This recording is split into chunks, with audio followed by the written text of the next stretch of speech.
One way to think about what hospitality is, because hospitality is costly, and we have a knee-jerk reaction, especially in our culture today, against doing things that are costly to us, that expose us to the hazard and risk of other people's lives. Hospitality is exactly the courage to get the lives of other people all over ourselves.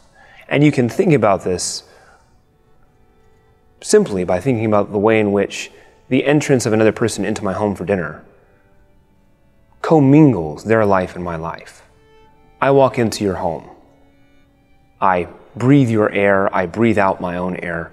I get whatever is on the doorknob of the door of your house onto my hand, and whatever was on my hand, I get onto the doorknob of your house. You stand and offer me your seat.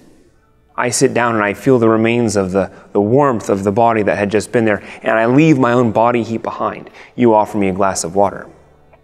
The water that begins to condense on the edge of the glass gets all over my hand, and I put my lip to the lips of that cup. I drink the water from your house, and now, in some sense, a part of your house is in me.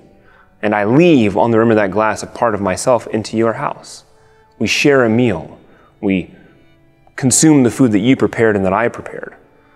I leave maybe with a portion of that meal in Tupperware to heat up the next day, and I leave my leftovers and my rubbish, the little watermelon rind and the chicken bone on the edge of my table. I even become a part of the trash that you take out the night after you wash the dishes off. Hospitality invites others not merely into a gesture of the sharing of life, but into the actuality of lives that are now one. I think of my in-laws' house. I have a coffee cup that is at my in-laws' farm that I drink out of whenever I am there. It's become my cup. I share now history with that cup. That's the cup I look for when I arrive. I've left a part of my memories tied up with that home. And we learn this, not surprisingly, from God. God is the great host who invited us to get ourselves all over His world and to take His world into ourselves.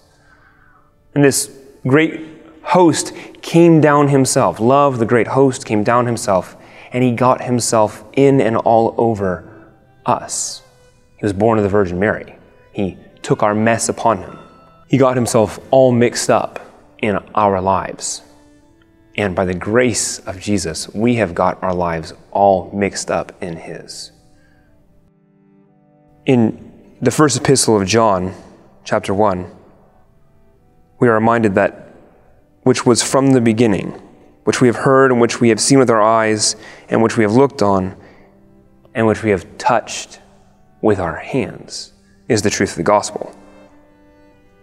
Let us, in all of our sharing, in all of our getting one another's mess all over ourselves, do so in such a way that proclaims the love of the Father and the Son and the Holy Spirit, who were not afraid to get their life mixed up in ours.